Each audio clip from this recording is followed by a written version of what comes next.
प्रिय दोस्त, good morning. प्रत्येक दिन the Hindu, Indian express, PIB और दर्पण का जो करंट अफेयर्स है और मल्टीफेरियस क्वेश्चन है, मैं डालने का प्रयास कर रहा हूँ। फर्स्ट क्वेश्चन है द हिंदू का। फर्स्ट क्वेश्चन है OIC, organization of Islamic country. ये अभी चर्चा में क्यों है? OIC उन्होंने हाल फिलहाल में जम्मू कश्मीर का मुद्दा उठाया कि जम्मू कश्मीर में जो 370 धारा हटा है, 370 धारा हटने के बाद वहाँ पर शांति बहाल नहीं है। लेकिन भारत ने इस पर कड़ी प्रतिक्रिया व्यक्त करते हुए कहा कि यह मेरा अंदरूनी मामला है, अंदरूनी मामला में कोई भी संगठन हस्तक्षेप नहीं कर सकता। OIC दुनिया का सबसे बड़ा सेकेंड लार्जेस्ट संगठन है। पहला संगठन कौन है? UNO है। इसके बाद हम समझते हैं OIC की स्थापना कब हुआ था। OIC की स्थापना सितंबर 1969 सितंबर में 1969 में OIC की स्थापना हुआ था। OIC में वर्तमान में कितने देश हैं?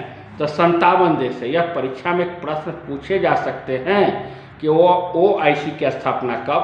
सितंबर 1969। इसमें वर्तमान में कितने देश हैं? इसमें वर्तमान में 57 देश हैं। और 57 देश की कुल जनसंख्या कितनी है?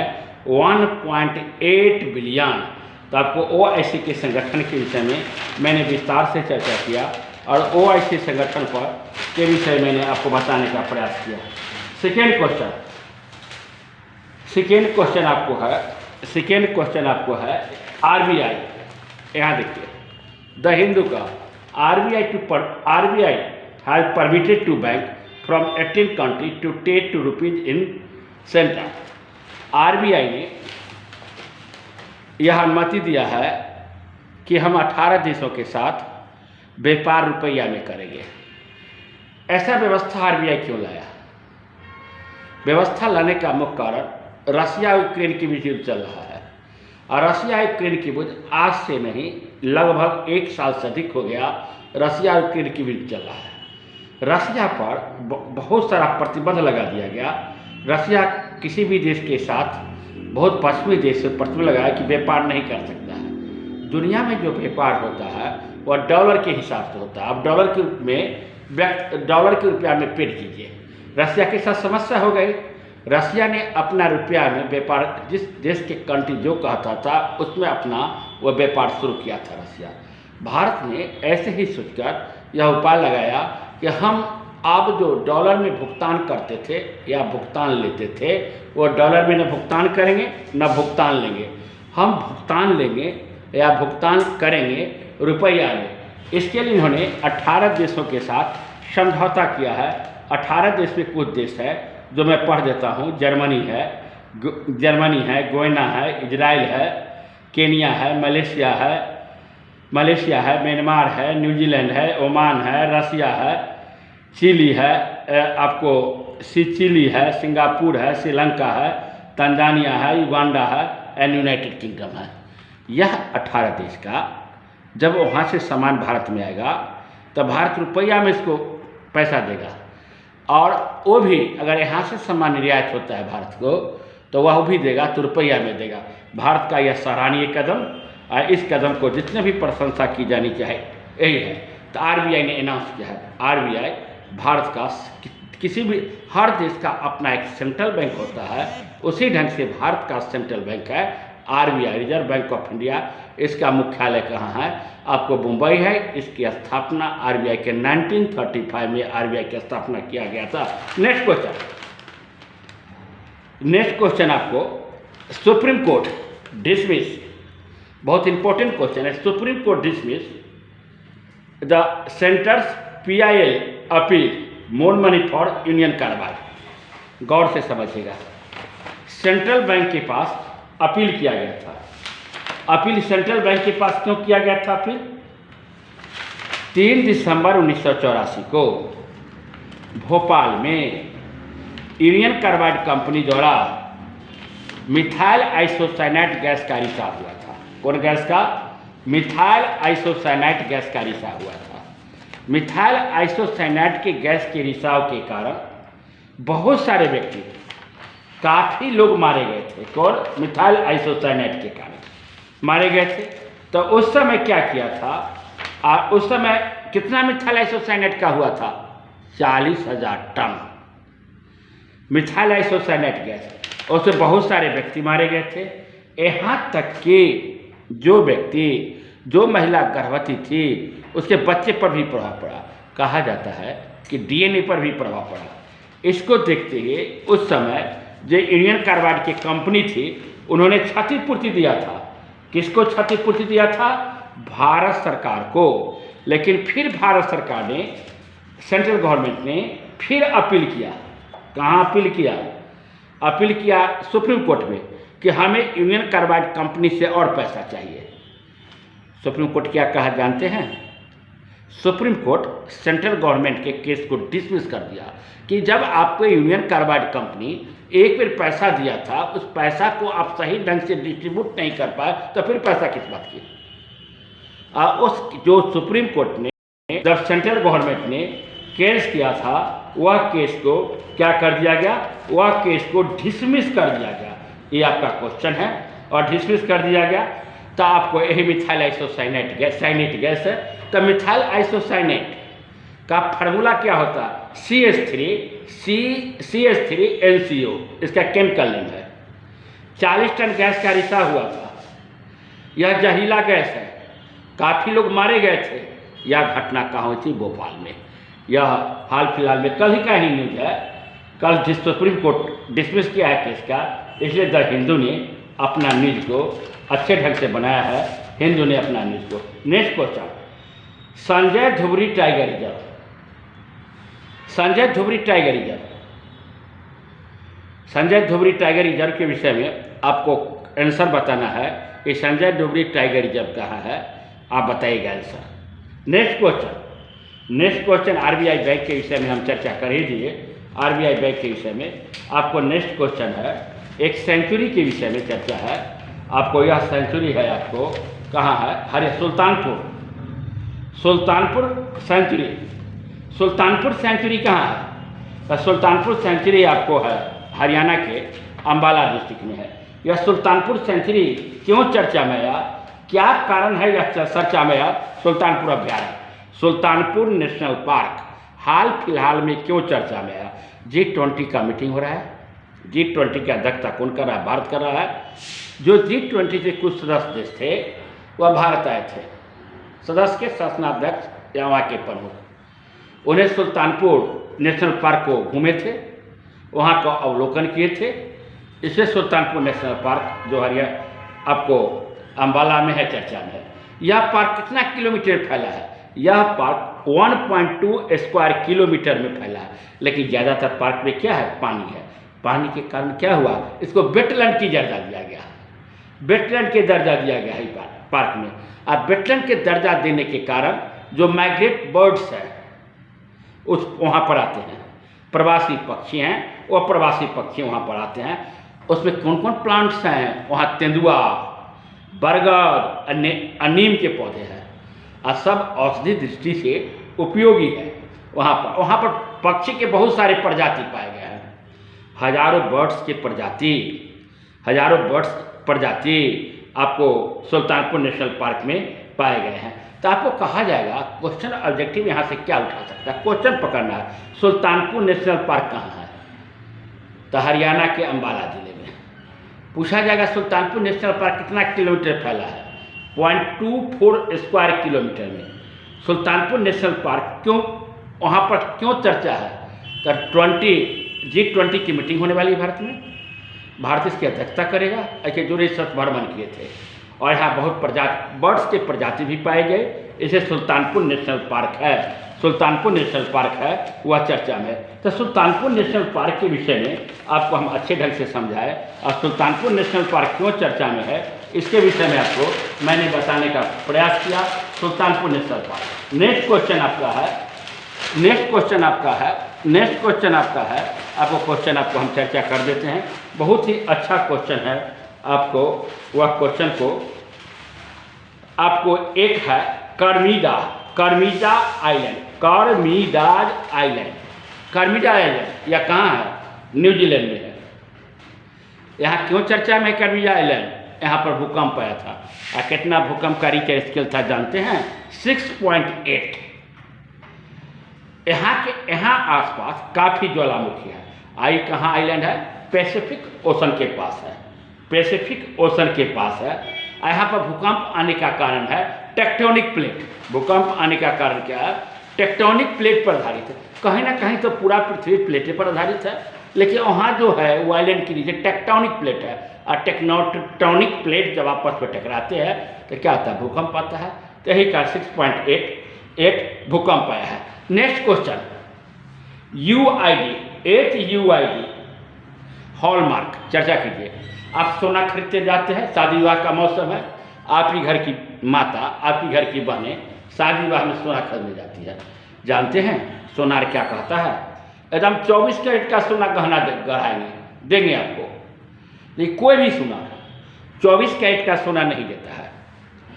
सेंट्रल सरकार ने एक जारी किया है, अपना लागू किया है, 1 अप्रैल 2023 से लागू होगा।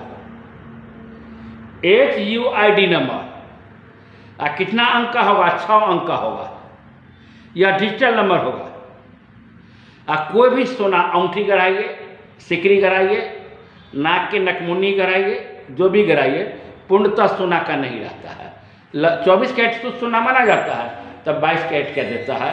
एक ढंग का सोना को वो देता है। तो इसलिए यह 8 UID नंबर चर्चा में है, जो लागू किया जाएगा 1 अप्रैल 2023 से 8 UID नंबर के विषय में आपको लागू किया जाएगा। नेक्स्ट क्वेश्चन आपका है, एक क्वेश्चन आपको हम चर्चा कर दे।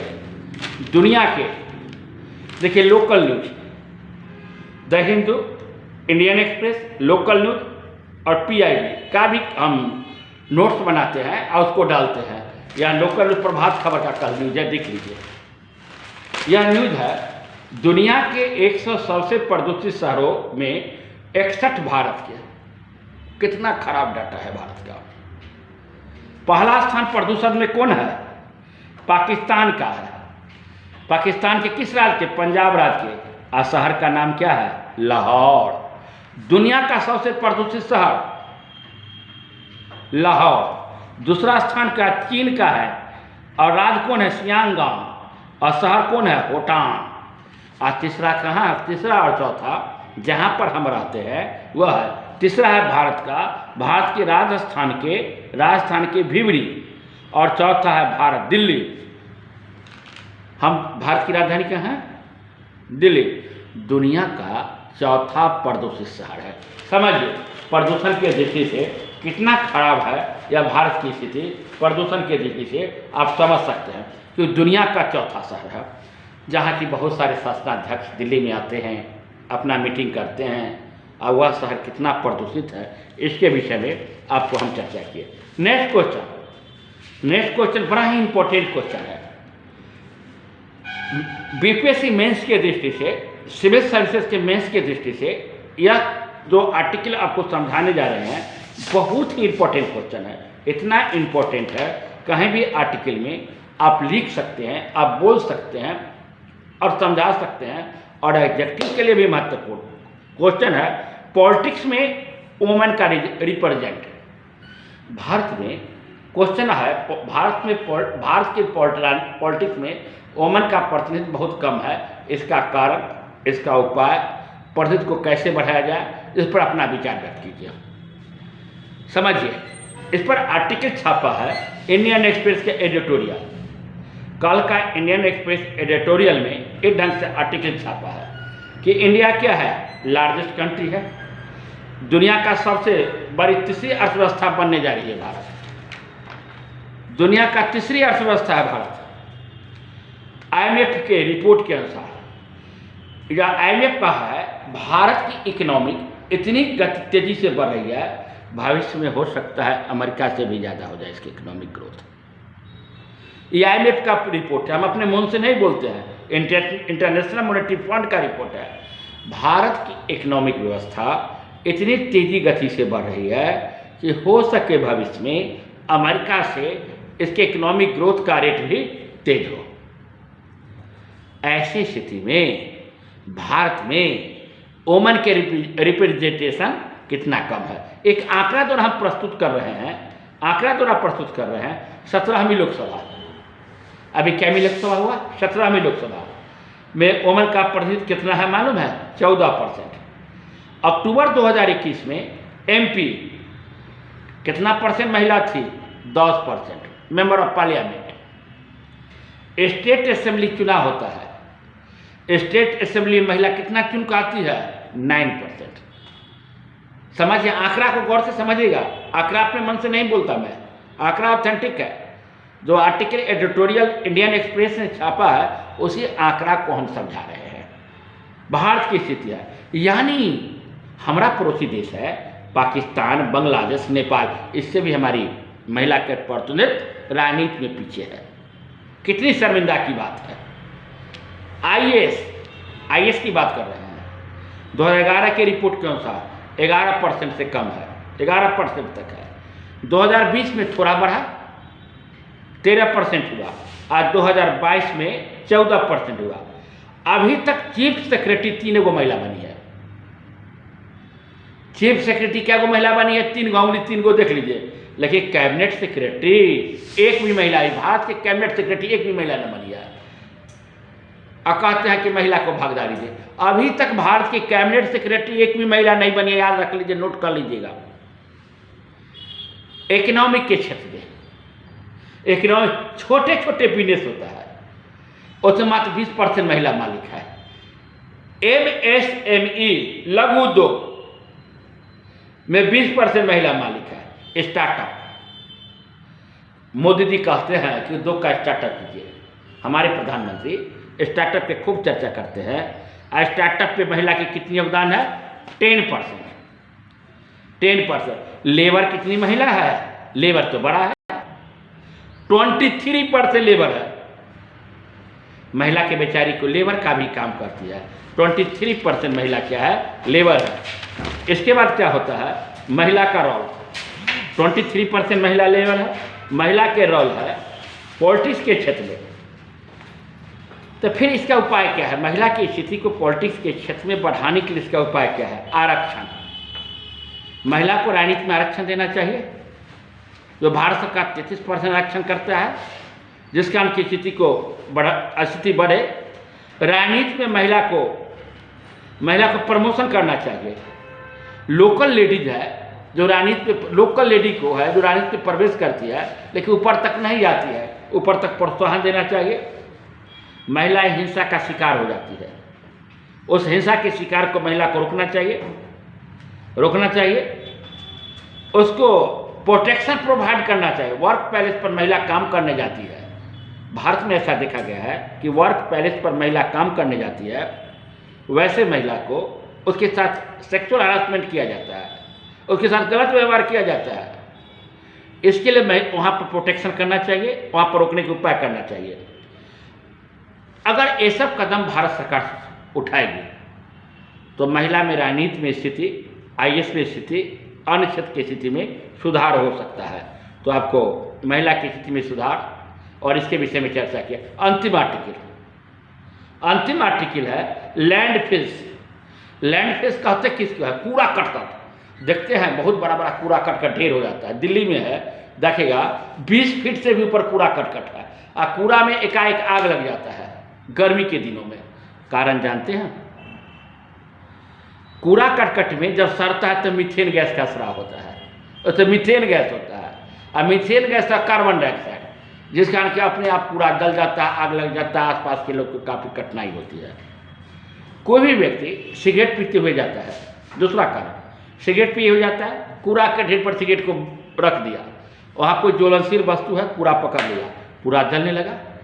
तो इस ढंग से जो कूड़ा करकट जलता है, आसपास पे जो हानि होती है, आसपास में जो पॉल्यूशन बढ़ता है, उसको रोकनी चाहिए, ताकि क्या होगा? पॉल्यूशन कम होगा।